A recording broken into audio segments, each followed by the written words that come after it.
Good morning. Today we will study about schedulings.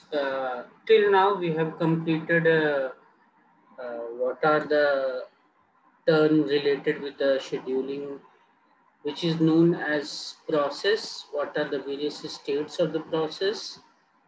And apart from that, we have finished a basic scheduling, which is known as first come first serve scheduling, and with the continuation of that, we have also completed SJF scheduling. We have also have a knowledge about what is the exponential averaging, and by the help of that, how we can calculate the burst time of newly arrived process or set of the process. Today, our main focus will be on priority scheduling and how we can schedule our process with the help of that. In the previous class, we have also had a glimpse about the priority scheduling. I'm waiting for students to join. Let's see. We will wait another 4 to 5 minutes so that everyone can join.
Good morning, Prem. Where are others? Tell them to join the classes as soon as possible.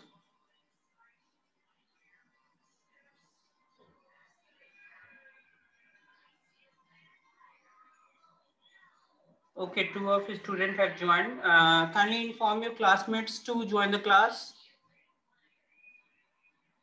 We will wait another 3 minutes so that everyone can join.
Okay, we have waited long enough so that everyone can join.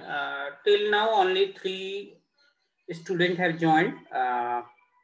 Let's start classes. In the meantime, if others will join, I will let them join.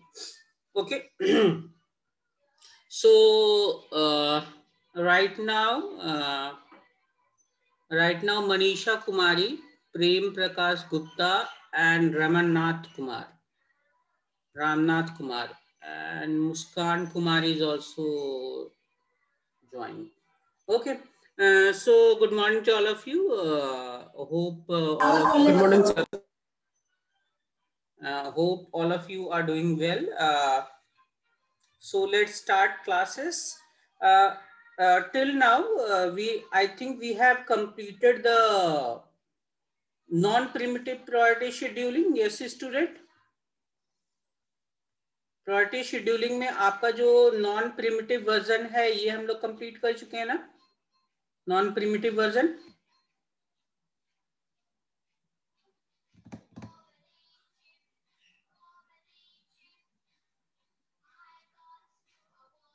Yes, student, I need your response. Did we completed a non-primitive priority scheduling? Yes, sir. I think in the previous classes we was doing some numerical also on that. Yes, sir. Okay. Have you completed all the calculation related with that numerical? No, sir. Completed. Okay, completed. Okay, fine, very good. Today we will start with the primitive priority scheduling. Okay, तो आपका जो priority scheduling है, इसमें क्या होता है कि as all the criteria related with the non-primitive priority scheduling is same with the priority primitive scheduling, except that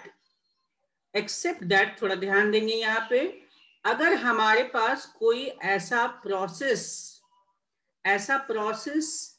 आया in the mid of processing, it means कि आपका जो प्रोसेसर है इसमें कोई प्रोसेस पहले से इन एग्जीक्यूशन है, इट मीन्स प्रोसेस एक्स. तो प्रोसेस एक्स से रिलेटेड कोई ना कोई प्रायोरिटी वैल्यू होगी. लाइक हम मानते हैं कि आई इसकी प्रोसेस की आपकी प्रायोरिटी थी. अब देखिए न्यू प्रोसेस एक पी वाई आया रेडी क्यू में.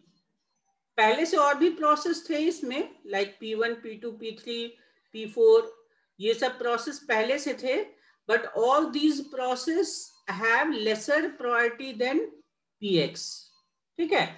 बट अब एक नया प्रोसेस आया पी वाई, विच ये जो नया प्रोसेस हमारे पास पी वाई आया है, इस नए प्रोसेस की प्रायोरिटी, इसकी प्रायोरिटी क्या है, it is higher than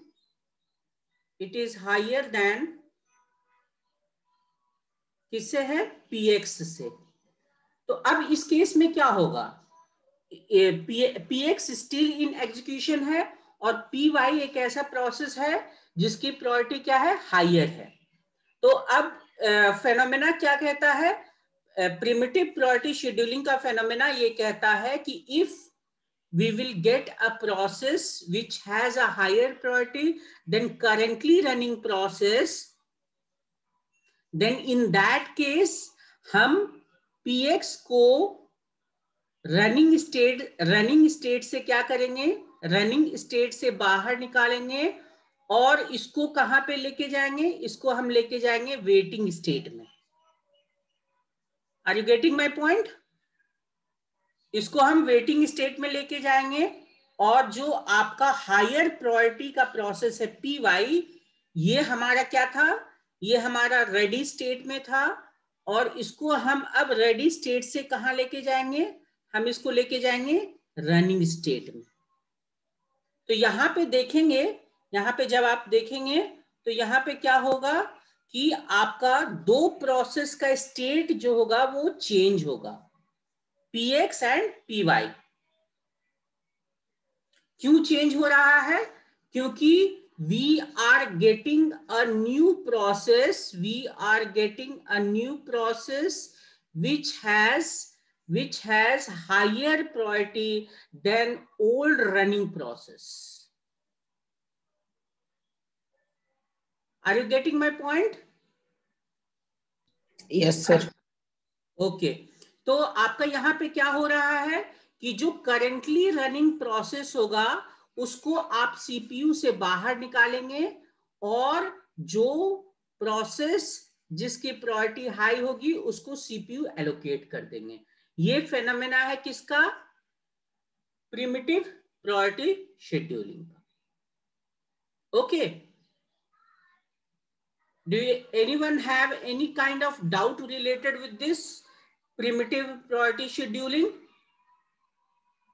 If you have, then please tell me so that I can solve your problems.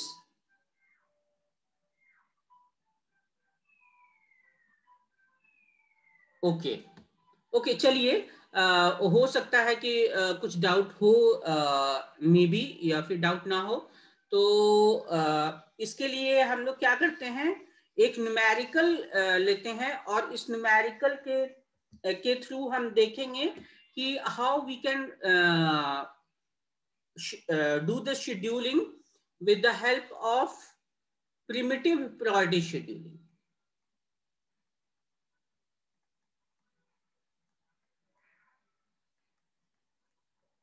अगर कोई डाउट है तो पूछ लीजिए, because it is important.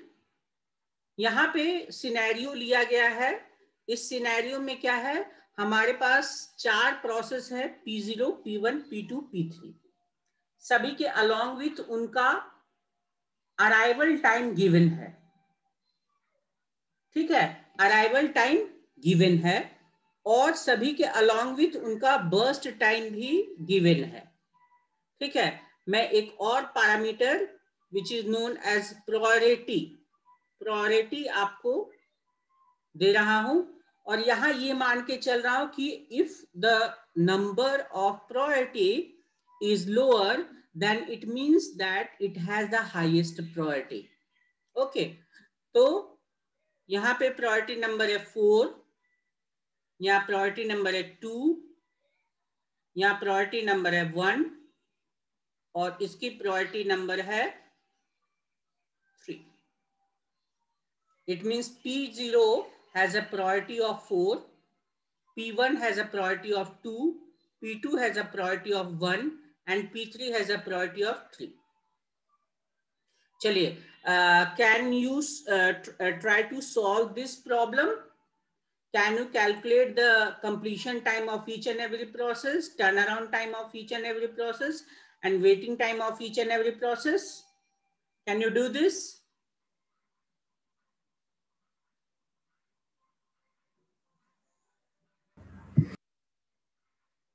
Yes, student.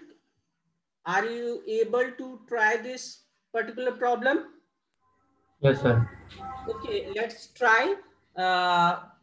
I'm giving you 4-minute time to complete this all calculation. After that, I will start to solve this problem and you will check it out. जिनका हो जाएगा वो check कर लेंगे कि क्या solution same आ रहा है या नहीं आ रहा है, और जिनका नहीं होगा they can look at that solution so that they can have a glimpse about knowledge about the problem. Okay, हम यहाँ पे primitive priority scheduling को यूज कर रहे हैं. ध्यान देंगे सभी लोग.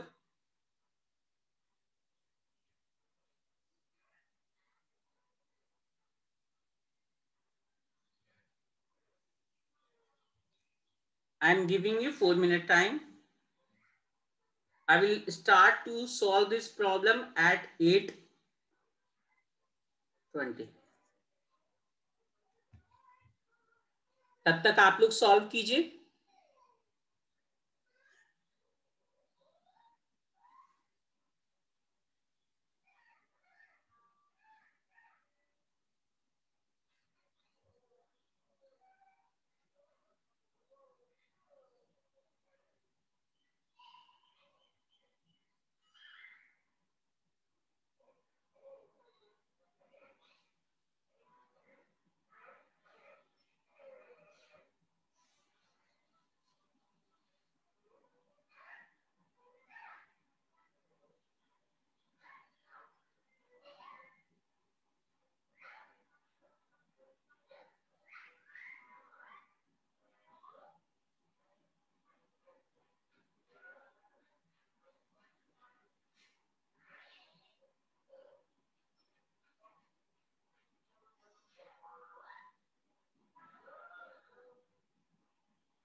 In I think in 2-3 days this module will be over, and after completion of this module we will jump into the problem of gate related with this module.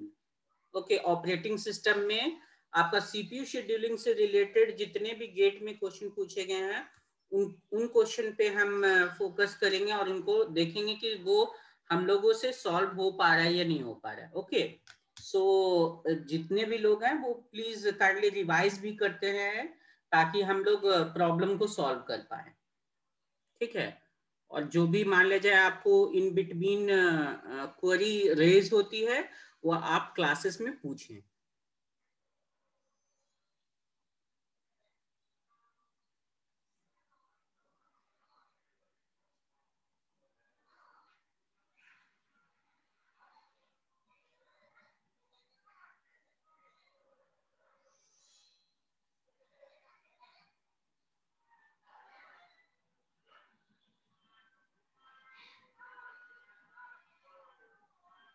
If you will draw the Gantt chart properly, then all the values will be easily calculated.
Okay, does anyone have found a solution?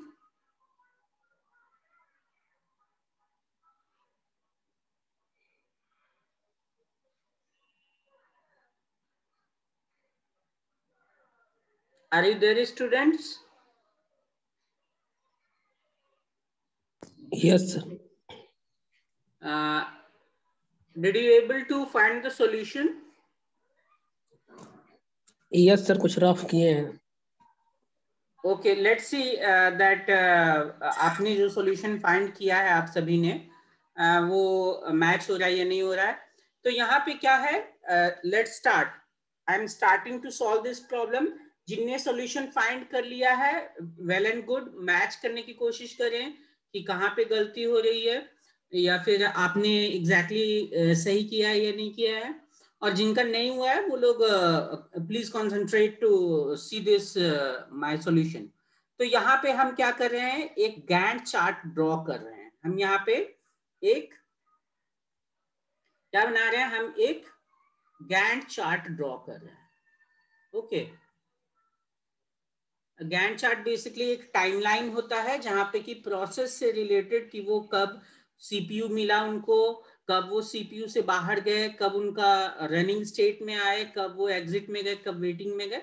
ये हमको Gantt chart से एक glimpse मिल जाता है हमको। ठीक है, तो यहाँ पे टाइम 0 पे सबसे पहले हम हर एक टाइम पे रेडी क्यू में क्या स्टेटस है इसकी एनालिसिस करते हैं। तो टाइम 0 पे हम एनालिसिस करते हैं।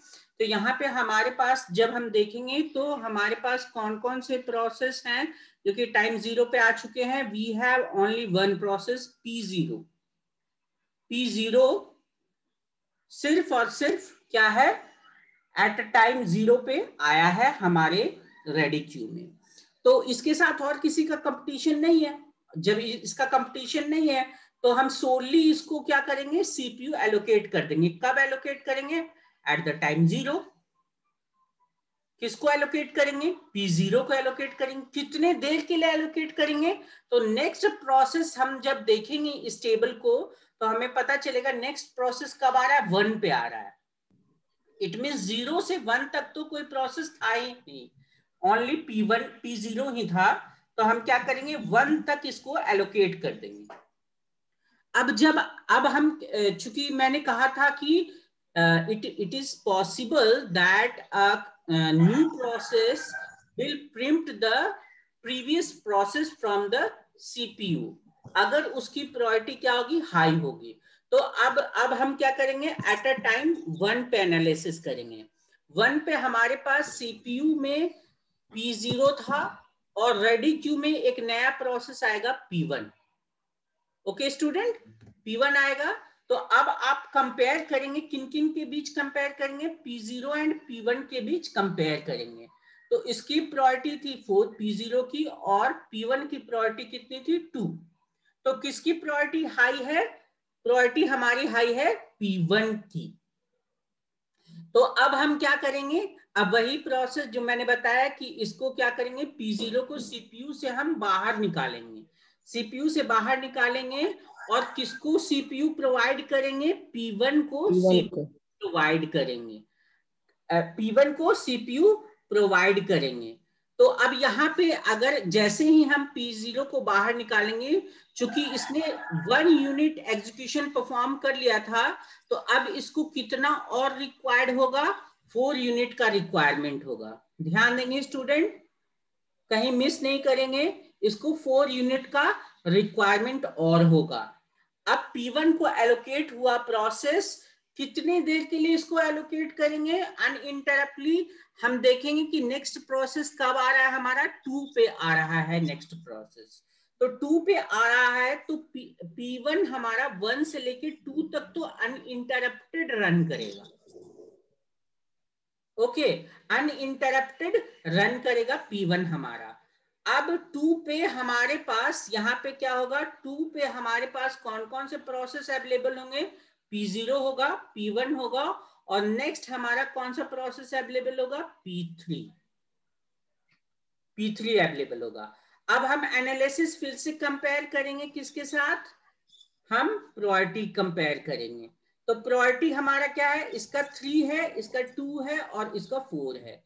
हाईएस्ट प्रायोरिटी किसकी है, still highest priority is with P1।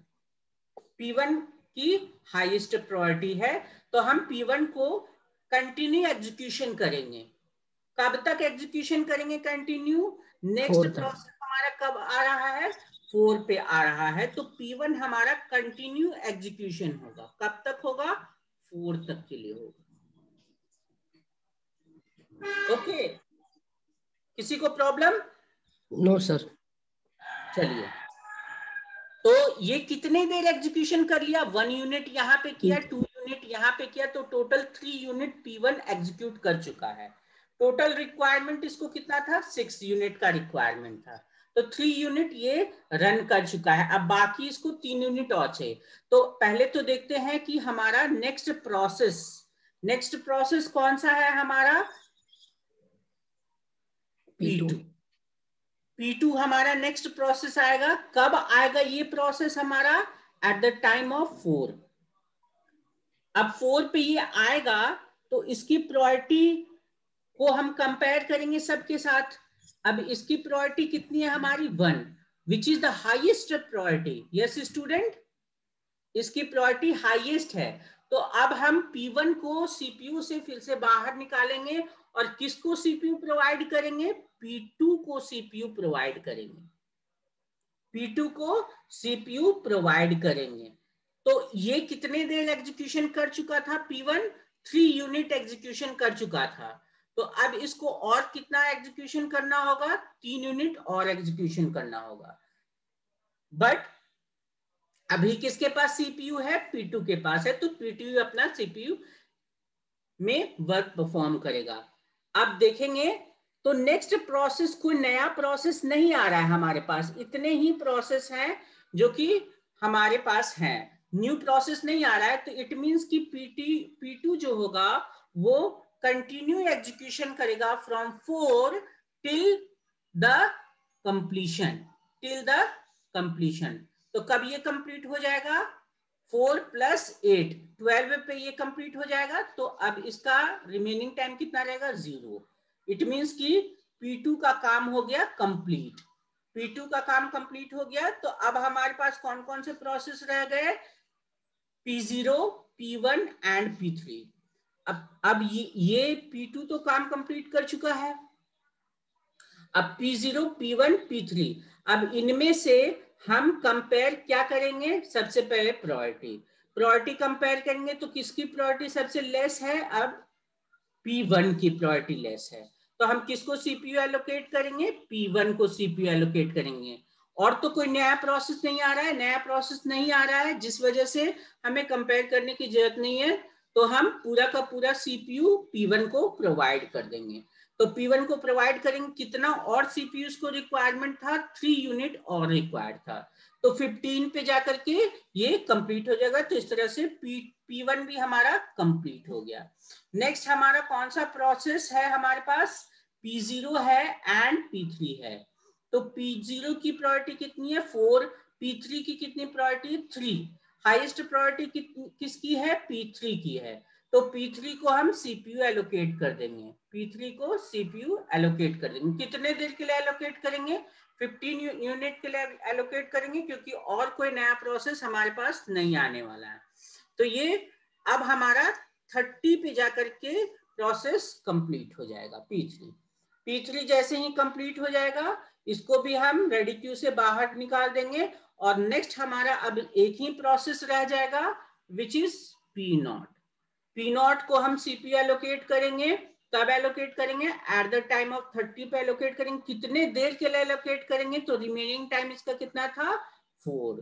तो ये कब जाके कंप्लीट हो जाएगा? 34 पे कंप्लीट हो जाएगा। Any problem, any kind of doubt you have? Yes student? No sir, match हो रहा है आपका solution? Yes sir. What is your name? Prem Prakash sir. Okay, Prem Prakash का सॉल्यूशन मैच हुआ है। और किन्हीं का मैच हो रहा है? Yes, sir. What is your name? Simran. Simran, very good. Okay Simran and Prem Prakash, congratulation, आपने सही कैलकुलेशन किया है, वेरी गुड। तो अब हम यहाँ पे डेटा बस फिल करना है। एक बार गैंट चार्ट अगर हमारा सही से अगर हमने ड्रॉ कर लिया, मेजर कर लिया, तो सिर्फ डेटा फिल करना है और by the help of formula we can calculate the values. तो कंप्लीशन टाइम P0 का कितना कंप्लीशन टाइम होगा स्टूडेंट? 34। P1 का कितना होगा completion time? 15। Very good. P2 का कितना होगा कंप्लीशन टाइम? 12। एंड P3 का कितना होगा completion time? 30। What will the value of turnaround time? Formula क्या होता है डायरेक्टली बस टर्नअराउंड टाइम का? 34 हो जाएगा, 14 हो जाएगा। टर्न अराउंड टाइम के लिए फॉर्मूला होता है आपका completion time minus arrival time. Okay, तो यहाँ पे क्या हो जाएगा? Value will be 34, value will be 14, value will be 8, value will be 28। Any problem? Next आपका हमारा क्या वैल्यू है? We have to calculate the waiting time. Waiting time calculate करना है। वेटिंग टाइम कैसे कैलकुलेट होगा? Yes, student. Turnaround time minus burst time. Very good. Turnaround time minus burst time. तो turnaround time minus burst time करेंगे तो क्या value हो जाएगा? 29.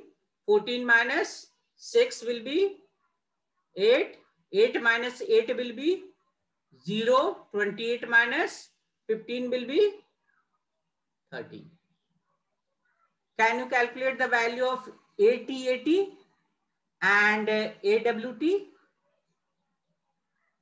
Yes, sir. Okay. Okay. Now tell me, I think ये value ATAT and AWT आप आराम से calculate कर सकते हैं सभी लोग. That will not be an issue. Now सबसे पहली बात कि how do you feel about the primitive priority schedule? Is it easy? Is it a little bit typical, or is it very hard?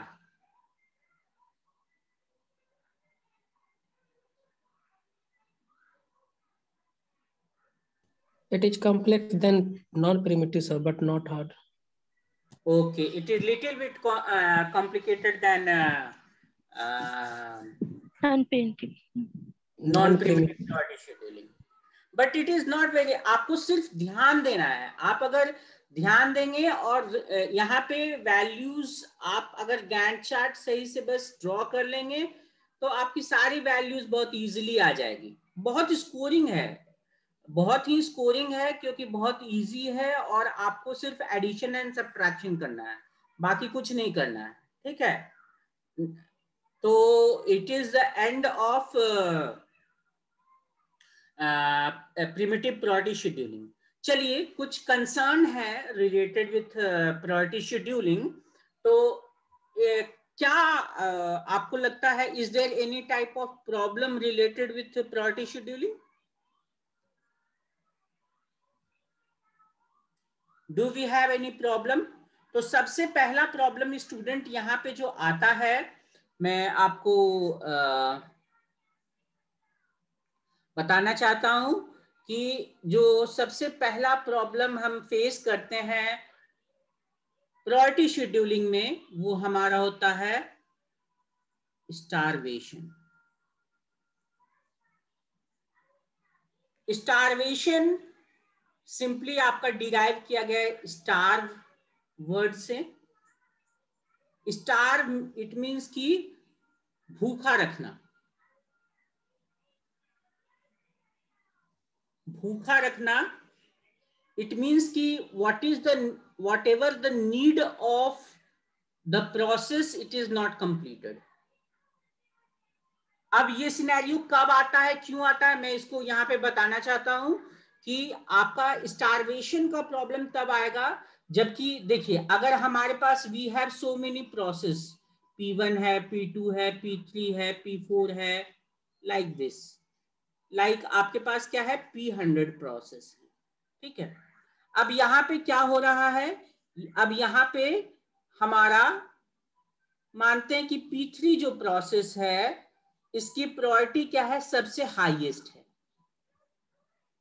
सबसे हाईएस्ट प्रायोरिटी है. तो इस case में क्या होगा, जो सीपीयू एलोकेट होगा वो किसको होगा, P3 को एलोकेट होगा. तो P3 अपना प्रोसेस करेगा और वो सिस्टम से बाहर चला जाएगा, एग्जिट हो जाएगा. और ऑल जितने भी प्रोसेस होंगे वो क्या करेंगे, वेट करेंगे कि कब P3 अपना वर्क कंप्लीट कर ले ताकि हमको मौका मिले. अब क्या होगा इस केस में, इस केस में मान लिया जाए जब P3 इन एग्जीक्यूशन है तब एक नया प्रोसेस P101 आया.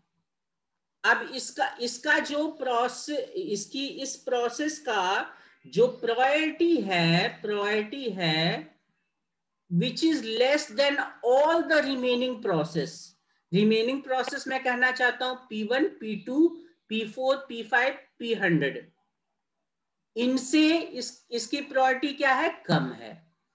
तो क्या होगा, P3 के निकलने के बाद हम किसको प्रोसेसर एलोकेट करेंगे? P101। और इस तरह से P2, P1 and P100, P4 इनको कभी भी प्रोसेसर नहीं मिल पाएगा। नेक्स्ट मान ले जाए हमारा नया प्रोसेस जो आया, वो प्रोसेस की प्रायोरिटी क्या थी? जो रिमेनिंग प्रोसेस हमारे पास रेडी क्यू में थे उनसे क्या थी? हाईएस्ट थी। तो इस तरह से क्या होगा?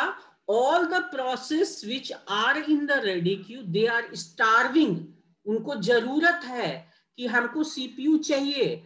हम जो न्यू प्रोसेस आ रहा है इनसे पहले आए हैं, बट स्टिल हमको सीपीयू नहीं मिल पा रहा है। क्यों नहीं मिल पा रहा है? Due to the restriction that कि आपका जो न्यू प्रोसेस है that has a highest priority than all the other process. तो all the other process they will starve. So this is the problem of priority scheduling. अगर आपके पास जब भी कोई नया प्रोसेस आएगा उसकी प्रायोरिटी हाई होगी, देन हम क्या करेंगे? We have to starve all the remaining process. हमको भूखा रखना पड़ेगा जो भी हमारा रिमेनिंग प्रोसेस है उनको। So this is the problem of priority scheduling. But as I told you, priority scheduling बहुत इंपॉर्टेंट होता है in the scenario of interactive process, या कहा जाए आपका जहां पे क्लाइंट सर्वर आर्किटेक्चर है वहां पे बहुत इंपॉर्टेंट होता है, because it is possible that server will need process urgently than the client. Okay, so in that case it is needed priority scheduling, but in general scenario it is not very much beneficial. Okay, तो यहाँ पे इस problem को remove करने के लिए जो technique use की जाती है उसको कहा जाता है एजिंग। उसको क्या कहा जाता है? एजिंग। एजिंग ये फेनोमेना है कि if we have a pool of process which are coming before a new process, तो इन हमें कुछ ऐसा टेक्निक यूज करना पड़ेगा जिससे कि ये प्रोसेस इनको कभी ना कभी मिले प्रोसेसर को। तो हम क्या कर सकते हैं? वी हैव अ टेक्निक कि आपका जो भी प्रोसेसर जो भी प्रोसेस यहाँ पे वेट कर रहा है, हम हर एक बार जब भी ये जितने देर के लिए वेट करेगा, एक से इसकी प्रायोरिटी को इंक्रीज कर देंगे। प्रायोरिटी को हम इंक्रीज कर देंगे। तो इट मीन्स कि जैसे जैसे ये बूढ़ा होता जाएगा, एज होता जाएगा इसका, वैसे वैसे इसकी प्रायोरिटी इंक्रीज होती जाएगी और कभी ना कभी इसकी प्रायोरिटी क्या हो जाएगी? हाईएस्ट हो जाएगी। कभी ना कभी इसकी प्रायोरिटी हाईएस्ट हो जाएगी, और जैसे ही इसकी प्रायोरिटी हाईएस्ट होगी तो इसको सीपीयू एलोकेट हो जाएगा। Okay, problem, starvation, solution, aging. How we do the aging? हम इंक्रीज कर रहे हैं प्रायोरिटी को। Okay, am I clear to all of you? Yes, sir. Yes, sir. Okay. Okay, student, I am giving you link for today's attendance. Please fill it up. पहले आप लोग attendance fill कर लें। मिल गया सभी को लिंक?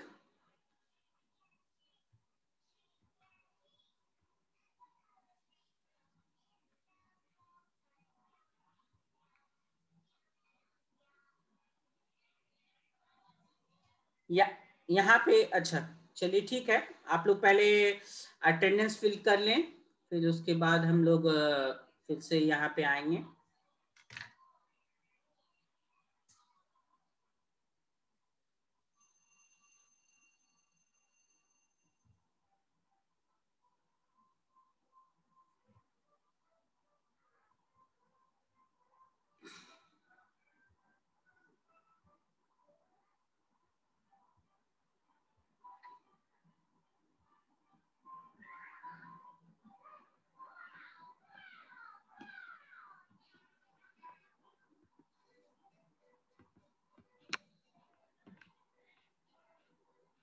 ओके, जिन्होंने fill कर लिया attendance please concentrate here.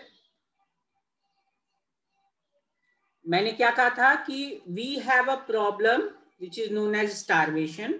Starvation में क्या प्रॉब्लम होता है? लो प्रायोरिटी प्रोसेस में नेवर एग्जीक्यूट। मैंने यही सिनेरियो आपको दिया था जिसमें कि लो प्रायोरिटी जो प्रोसेस था वो एग्जीक्यूट ही नहीं कर पा रहे थे क्योंकि प्रायोरिटी उनकी चेंज हो ही नहीं रही थी। एक नया प्रोसेस जब भी आ रहा था उसकी प्रायोरिटी हायर थी then all the waiting process, तो ये कभी एग्जीक्यूट नहीं हो रहा था। तो this is the problem of starvation. और सॉल्यूशन मैंने क्या बताया था? सॉल्यूशन था आपका एजिंग। तो एजिंग में क्या होता है? At the time progress increase करते हैं हम प्रायोरिटी ऑफ द प्रोसेस। तो प्रोसेस की प्रायोरिटी जैसे ही आप इंक्रीज कर देंगे तो कभी ना कभी ऐसा सिचुएशन आएगा that process will have the highest priority.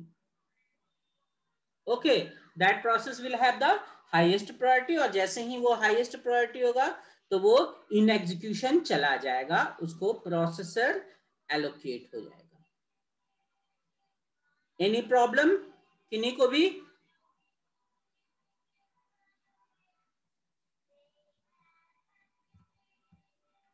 Interview होता है तो उसमें ये प्रॉब्लम पूछे जाते हैं कि व्हाट इज स्टारवेशन, क्या होता है एजिंग, कैसे ये फेनोमेना वर्क करता है, so all these things. So till now we have completed the priority scheduling of non-primitive version as well as primitive version. Okay, so do you have any problem related with all the topics till we have completed?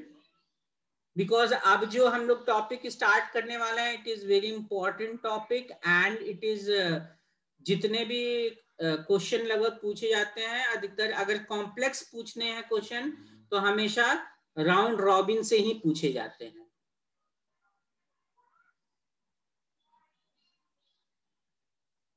Okay, सो मैं ये चाह रहा हूं कि आपका जितना भी doubt है वो आप पहले पूरी तरह से उस डाउट को रिमूव कर दें हम लोग, ताकि आप राउंड रॉबिन शेड्यूलिंग पे ध्यान दे सकें। So if you have any problem then kindly share with me. अच्छा, एक टॉपिक और रह गया है which is known as SRTF। ये हमने जो SJF पढ़ा था आपको याद होगा, SJF was non primitive version और उसी का प्रिमिटिव वर्जन होता है SRTF, shortest remaining time first. Shortest remaining time first. इसको भी हम लोग नेक्स्ट क्लास में शॉर्टेस्ट रिमेनिंग टाइम फर्स्ट को भी सबसे पहले कंप्लीट करेंगे और देखेंगे कि हमें कोई प्रॉब्लम ना हो in the primitive version of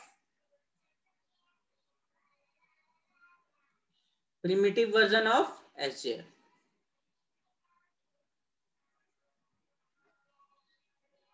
okay, okay student, I think